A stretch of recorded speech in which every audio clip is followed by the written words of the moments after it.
पुनः स्वागत है। जयपुर के वैशाली नगर क्षेत्र में चारों ओर राम धुनी गूंज रही है और यहाँ आए श्रद्धालु प्रभु श्री राम की भक्ति में लीन होकर आस्था के सागर में डुबकी लगा रहे हैं, जो लोगों के लिए किसी सौभाग्य से कम नहीं है। दोस्तों, श्री पुरुषोत्तम लाल शर्मा और श्रीमती नर्मदा शर्मा के सानिध्य में वैशाली नगर के हनुमान नगर स्थित सामुदायिक भवन में चल रही संगीत में श्री राम कथा के 6वें दिवस पर पूज्य राजन जी महाराज केवट प्रसंग सुना रहे हैं। महाराज श्री ने केवट प्रसंग का भावपूर्ण वर्णन करते हुए कहा कि परमात्मा से मिलन के लिए सरलता और भोलापन कितना जरूरी है, यह हमें केवट प्रसंग बताता है। केवट ने भगवान श्री राम के चरण धोकर उन्हें गंगा पार कराया और भगवान से कोई भेंट स्वीकार नहीं की। राजन जी महाराज ने इससे भक्त और भगवान के प्रेम का अद्वितीय उदाहरण बताया। केवट प्रसंग सुनकर कथा पांडाल में भक्त भाव विभोर हो गए। अपने आराध्य के प्रति यह अद्वितीय प्रेम और समर्पण कथा के श्रोताओं के हृदय को छू गया। दोस्तों, हम आपको एक बार पुनः बता दें कि वैशाली नगर हनुमान नगर स्थित सामुदायिक भवन में प्रतिदिन दोपहर 3 से शाम 7 बजे तक राम कथा हो रही है। तो चलिए दोस्तों, बिना देर किए पूज्य राजन जी महाराज के मुखारबिंद राम कथा का आनंद लेते हैं। लेकिन इससे पहले हमारे चैनल डी मीडिया टाइम्स को सब्सक्राइब जरूर कर लें और वीडियो को लाइक और शेयर करना ना भूलें। जय श्री राम।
माता रामो पिता रामचंद्र, स्वामी रामो सखा रामचंद्र। इस हनुमान नगर के इस दिव्य प्रांगण में चल रही 9 दिवसीय श्री राम कथा महोत्सव के आरंभ और आप अष्टम सत्र में यहाँ पर सभी लोग उपस्थित हैं।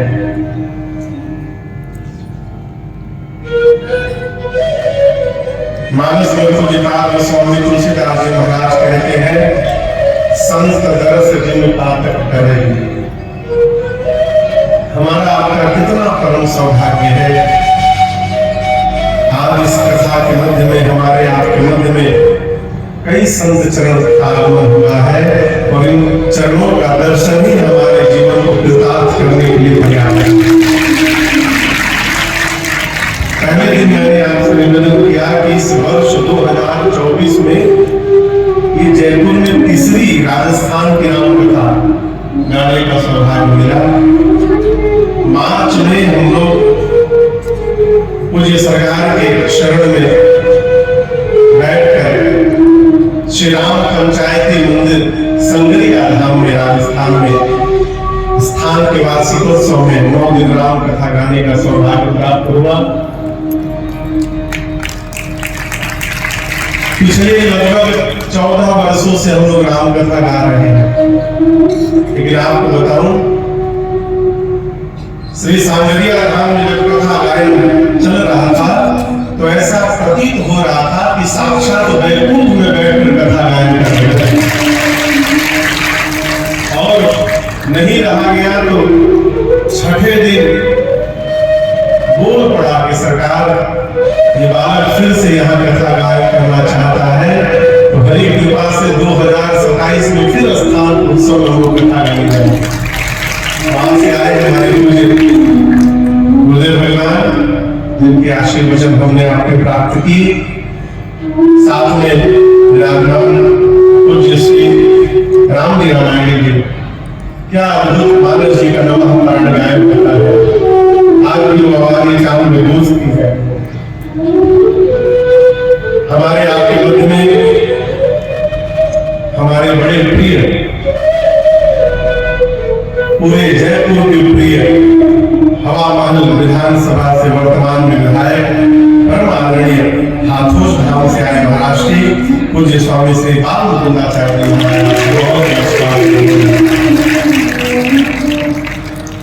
संभवतः 2018 में हम लोग कथा गाने आए थे, तो शोभा यात्रा में साथ रहते हुए फिर स्थान भी दर्शन करने का सौभाग्य प्राप्त हुआ। संत चरण, इस पूरे आयोजन के केंद्र में जिनके पावन संकल्प से ये सौभाग्य हम सबको प्राप्त हुआ, परम आदरणीय बाबूजी श्रीमान पुरुषोत्तम लाल शर्मा जी और मैया श्रीमती नर्मदा शर्मा जी, पूरा परिवार, आसपास सुदूर से आए आप समस्त कथा के रसिक श्रोता बंधु माताएं बहनें, दिल्ली से आए हमारे नाम वरुण पांडे जी, यूट्यूब या फेसबुक के माध्यम से पूरे विश्व में जहां जहां भी लोग देख सुन रहे हैं, आप सभी लोगों को मेरा सादर जय सिया राम। और उल्लास से कहिए जय सिया राम, जय सिया राम। कल हमने और आपने भगवान श्री सीताराम जी के मंगल में विवाह की कथा को गाया, श्रवण किया। विवाह के बाद भगवान माताओं के साथ श्री धाम अयोध्या वापस आए। शुभ मुहूर्त देखकर कल कुंदन छुड़ाया गया और कुछ दिन धाम में रहने के बाद श्री विश्वामित्र जी चक्रवर्ती जी से विदा मांगते हैं। ये प्रसंग बड़ा अद्भुत है। जैसे श्री चक्रवर्ती जी से विश्वामित्र जी ने विदा मांगा, महाराज अपने पूरे परिवार के साथ उनके सम्मुख खड़े हो गए और हाथ जोड़कर क्या कहते हैं, प्रभु नाथ सकल संपदा तुम्हारा,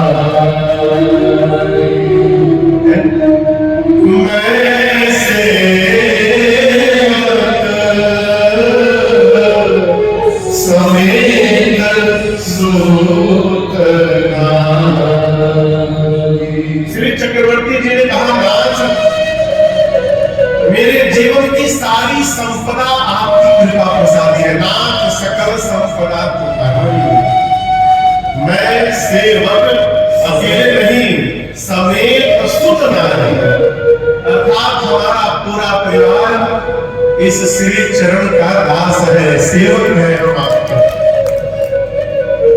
सामान्य भाषा में जो समझ में आता है कि महाराज के पास जो संपत्ति है, जो संपदा है अमर में, कहते हैं सब आपकी है। लेकिन जब आप इसमें भीतर प्रवेश करेंगे तो देखिए, मनुष्य करोड़ों के महल में रहने के बाद भी बेचैन रहता है और वही कोई मनुष्य झोपड़ी में रहने के बाद भी आनंद में बना रहता है। मनुष्य के जीवन की सबसे बड़ी संपत्ति है, जहां है वहां संतुष्ट होता है।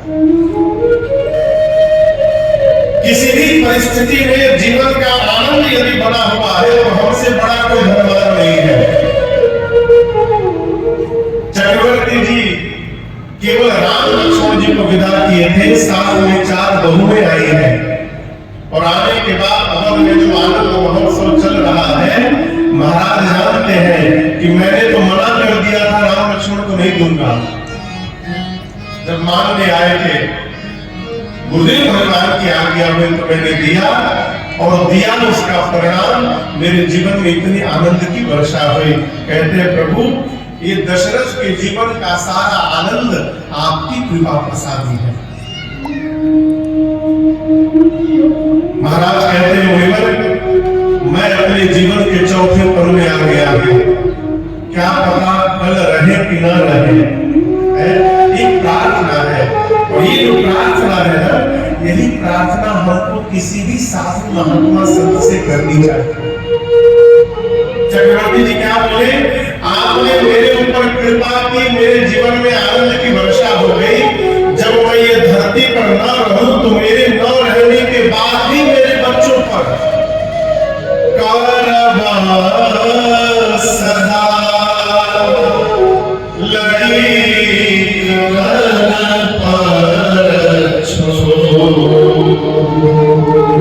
जब मैं न रहूं उसके बाद भी मेरे बच्चों पर इसी प्रकार कृपा बना कर रखिएगा। और जब तक मैं हूं दर्शन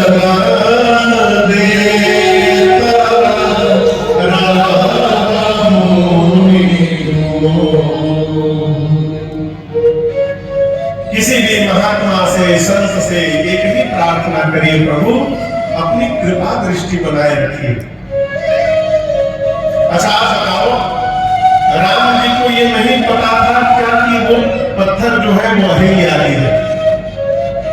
कहिए, प्रभु जहां रत सब भी नहीं जलाए, भगवान बिना जलाए सब जानते हैं।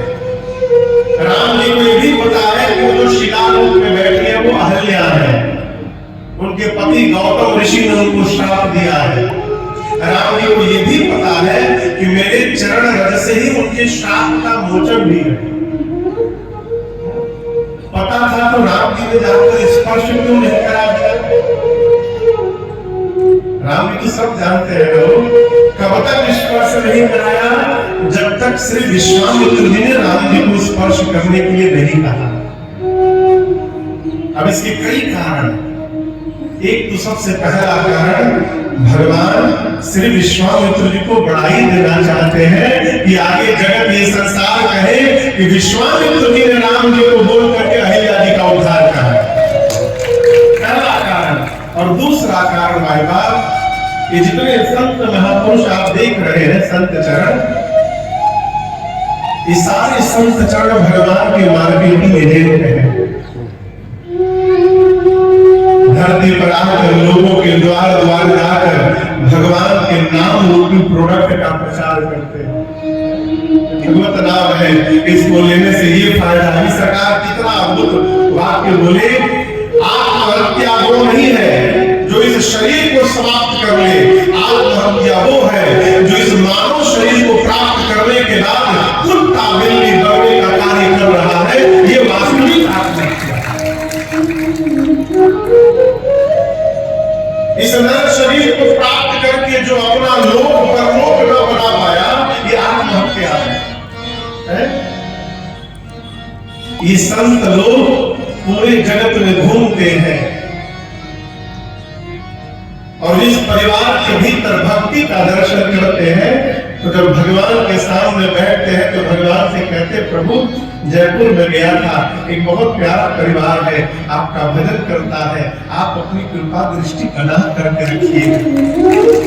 और आपसे निवेदन करूं, एक बार जब संत कहीं कृपा करने के लिए कह देते हैं, फिर अनंत उस जीव की पात्रता का विचार नहीं करते कि कृपा करने लायक है कि नहीं है। संत ने कृपा करने के लिए कह दी, भगवान बिना सोचे कृपा की वर्षा करते हैं। इसलिए राम जी कहते हैं, सबरी में जाकर प्रथम भगति संत कर, संत का संग करिए बस। राम जी वन में गए तो मान के कोल भी राम जी से कहते थे कि हमको भी साथ में रख लीजिए। राम जी किसी को साथ में रखे नहीं, छोड़ते गए। लेकिन वही राम जी के बाद जब भरत भैया उन रास्तों से गुजरे और वन के जितने कोल भील मिले, आकर ने कहा कि एक जगह तो जिस गांव के बगल से राम जी गुजरे थे, उसी गांव के बगल से भरत शत्रुघ्न जी गुजर रहे थे।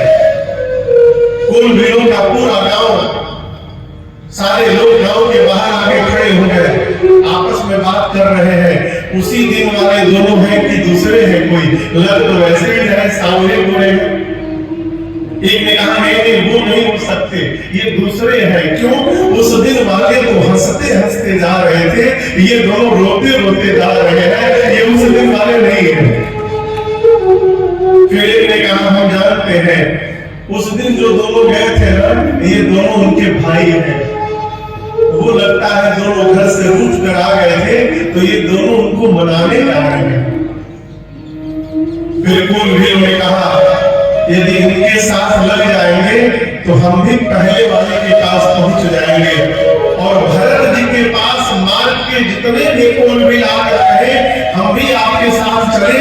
भरत जी ने किसी को मना नहीं किया, सबको लेकर राम जी के चरण में पहुंच गए। साधु का यही काम है, अपने तो जाएंगे, साथ में जो जो उसके शरण पास आए उसकी बातों को पकड़ के भगवान की शरण तक पहुंचा जाए। यही साधु संत का व्यवहार है। किसी भी संत के दर्शन प्राप्त हो,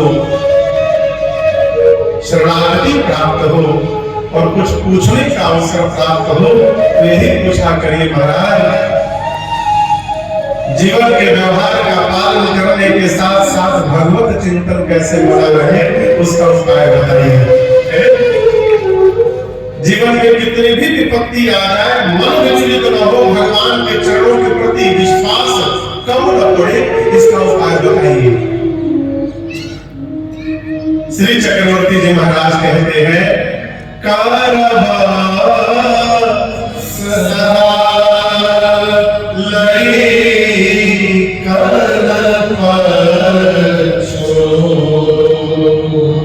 और जब तक मैं हूं दर्शन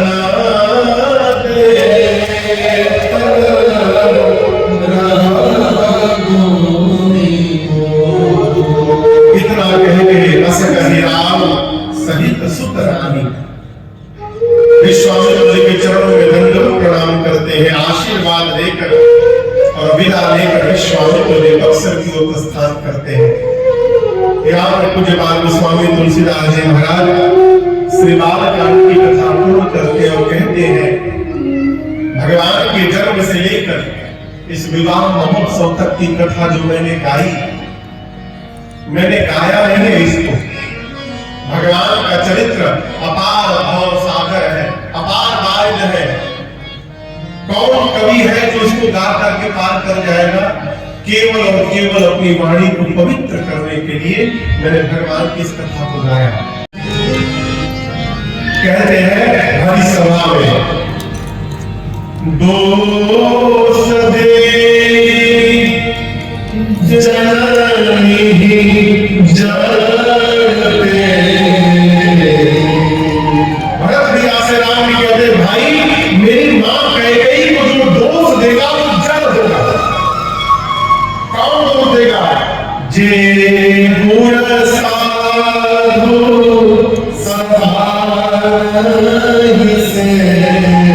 जिसने अपने जीवन में श्रेष्ठ की सेवा नहीं की होगी, साधुओं की सेवा नहीं की होगी, वो मेरी मां कैकेयी को दोषी कहेगा। अब आप कहो राम जी जिसका प्रमाण पत्र बना दे उसके बाद भी हम दोष देखेंगे उन्हें? मां कैकेयी का कोई अपराध नहीं। मां ने जो भी किया राम जी की इच्छा से किया है। 14 वर्ष का वनवास राम जी स्वीकार करके मैया और भैया के साथ सजीवन साल समाज सब बंदा बंधु समेत बंधु प्रभु चरण प्रभु चले करी सब ही अच्छे। उन्हें भगवान को प्रणाम करके ब्राह्मणों को बुलाकर हर्षासन देकर याचकों को दान देकर संतुष्ट करके भगवान चले हैं। पूरा अवध भगवान के पीछे चलने लगा। चक्रवर्ती जी के कहने के बाद सुमंत जी रथ लेकर आए हैं, रथ पर बिठाकर लेकर गए। अवधवासी रथ के पीछे दौड़ते हैं। पहले दिन तमसा नाम के नदी पर तट पर विश्राम होता है। पूरी अवध की प्रजा थक गई है। राम जी सोचते हैं कि इसी प्रकार ये लोग मेरे साथ चलेंगे तो पिताजी के वचन का निर्वहन कैसे होगा। अस्तु अपनी माया शक्ति को प्रेरित करके भगवान ने पूरी प्रजा को मध्य रात्रि में गहरी निद्रा में सुला दिया और सुमंत जी से कहा था इस रात्रि में ही खोज हमारी नजर भाग होता। आप पहिए के चिन्ह को मिटा करके चलिए, सब कुछ सोता हुआ छोड़ करके भगवान चले और दूसरे दिन के तीसरे शहर में भगवान तीर्थराज प्रयाग शृंगवेरपुर पहुंचे हैं। गंगा नदी का पावन तट आया है। बाबा कहते हैं सीता सचेवर सहित दो भाई शृंगवेर जोर पहुंचे जाए। सीता सचेवर सहित दो भाई शृंगवेर जोर उतरे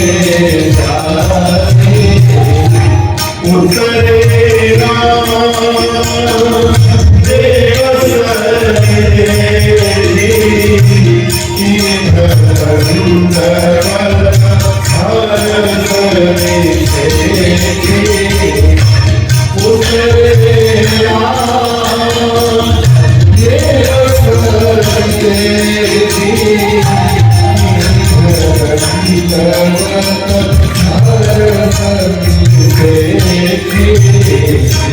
जैसे भगवान गंगा जी के तट पर पहुंचे, राम जी रथ से उतर करके गंगा मैया को दंडवत करते हैं। राम जी के पीछे सीता मैया, लक्ष्मण भैया और सुमंत जी ने उतर कर दंडवत किया है। राम जी ने गंगा जी के महात्मा को सुनाया है। शृंगवेरपुर के राजा निषाद राज को अपने परिवार के साथ उपहार लेकर भगवान के सम्मुख आते हैं, दंडवत करते हैं। प्रभु ने उठा करके हृदय से लगाया है, कुशल क्षेम पूछा है। निषाद राज को कहते हैं राम जी से, प्रभु आपको यदि 14 वर्ष अवध अयोध्या के बाहर ही रहना है तो बाहर तो आप आ ही गए हैं। आप प्रभु शृंगवेरपुर में 14 वर्ष वास करिए। राम जी कहते हैं मित्र, मैं विशेष उदासीन व्रत का संकल्प लेकर आया हूं। इसके अनुसार मैं 14 वर्षों तक किसी भी गांव नगर में प्रवेश नहीं कर सकता, नहीं किसी धातु को स्पर्श कर सकता हूं। ऐसा सुनकर नगर के बाहर शीशम के वृक्ष के नीचे कुशा की चटाई बिछाई है। रात्रि में प्रभु मैया के साथ कंदमूल पाकर के रात्रि विश्राम करते हैं। लक्ष्मण भैया थोड़ी सेवा करके थोड़ी दूर जाकर विरासन लगा करके पहरे में बैठ गए। निषाद राज को अपने सेवकों को बुला करके चारों तरफ पहरे में लगा करके कहते हैं कि सावधान, कल रात्रि में राम के अयोध्या वासियों को सोता हुआ छोड़ के चले आए हैं। कहीं हम लोग भी सो गए और राम जी रात में ही यहाँ से चले जाए तो क्या होगा। चारों तरफ पहरे में खड़े हो जाइए, राम जी को रात्रि में जाने नहीं देना है। पूरे सैनिक निषाद राजगुरु के चारों तरफ पहरे में खड़े हो गए। निषाद राजगुरु आकर जब भगवान को कुशा की चटाई पर सोते हुए दर्शन करते हैं तो रोने लगते हैं। कै नंदिनी मंदमते कठिन कुटिल फलकी जिय गुणगण जावती सुख अवसर दुख निषाद राज को कहते हैं कि कैकेयी जी ने ऐसा कुटिलता का व्यवहार किया है जिसका वर्णन नहीं हो सकता। आज रघुवंश रूपी वृक्ष को मूल से काटने के लिए कैकेयी कुल्हाड़ी बनने, जिन राम जी के जीवन में सुख का अवसर आया उन कैकेयी जी ने राम जी को दुख प्रदान कर दिया। ये किसने कहा? निषाद राज थे। और उनकी इन बातों को बगल में पहरे में बैठे हमारे लक्ष्मण भैया ने शामिल कर लिया। निषाद राजगुरु से लक्ष्मण जी ने कहा भाई साहब सभी मेरे पास आइए। निषाद राजगुरु पास गए। यह एक बड़ी अद्भुत बात, सरकार ने कितनी अद्भुत कही, पराया हम परहित तो कर ही नहीं सकते। क्यों? पर भगत के लिए पर कोई है ही नहीं। जब सिंह राम मैं सब जग जानी, तो सारे अपने हैं। जब सारे अपने हैं तो पराया कौन है?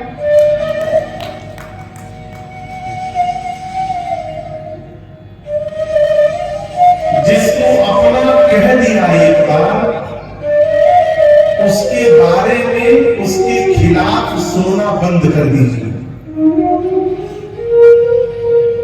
क्यों? यदि उसके खिलाफ सुनते रहेंगे तो असत्य बात भी 100 बार सुनने के बाद सत्य जैसी दिखाई देने लगती है। जब आप सुनेंगे ही नहीं तो आपका संबंध हमेशा बना रहेगा, कभी समाप्त नहीं हो सकता। कई मैया को विशाल राज ने भला बुरा कहा। लक्ष्मण जी कोई बात अच्छी नहीं लगी, बोले इधर आइए, आप कह रहे हैं कि मेरी माँ कई ने भैया को दुख दे दिया। आप बताइए, जिसको दुख होता है उसको रात में नींद आती है? जोर से कहिए, नहीं आती। विशाल जी बोले नहीं आती। लक्ष्मण जी बोले भैया तो चटाचट सो रहे हैं, देखिए इनको कहाँ दुख है। और निषाद जी, यही तो समझने का विषय है। काहू न सुख दुख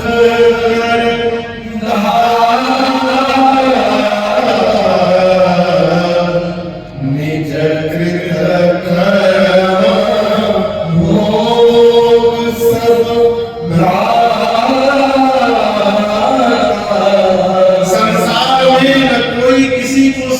कर सकता है, न संसार में कोई किसी को दुखी कर सकता है। लोग कहते हैं महाराज हमारे बेटे ने हमको दुखी कर दिया। बेटे ने दुखी नहीं किया, बेटे में जो मोह लगा कर बैठे हैं, इस मोह ने दुखी कर दिया।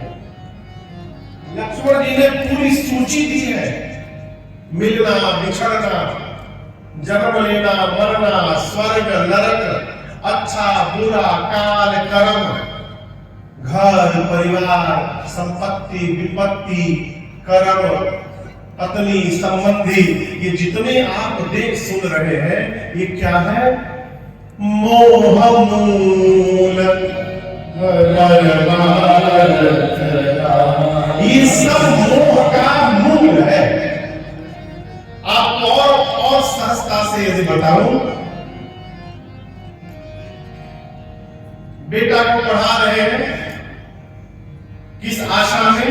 बेटा बड़ा होकर के जब व्यापार नौकरी करने लगेगा तो हमको मुक्त कर देगा, मैं खूब भजन करूंगा, आनंद करूंगा। ये जीवन भर आशा लगा के आपने पढ़ाया। यदि बेटा ऐसा करने लगेगा तो आप सुखी हो जाएंगे। अब बेटे ने ऐसा नहीं किया तो आप दुखी हो जाएंगे। लेकिन याद रखिए, बेटे ने आपको सुखी दुखी नहीं किया है, आपने जो उसमें आशा लगाई है, जो सपना देखे हैं आप, उस सपने ने सुखी दुखी किया। लक्ष्मण जी कहते हैं इस मोह रूपी रात्रि में सोकर सब सपना देख रहे हैं। मोह निशा सब सोह निहारा, अब देख ही सपन अनेक प्रकार।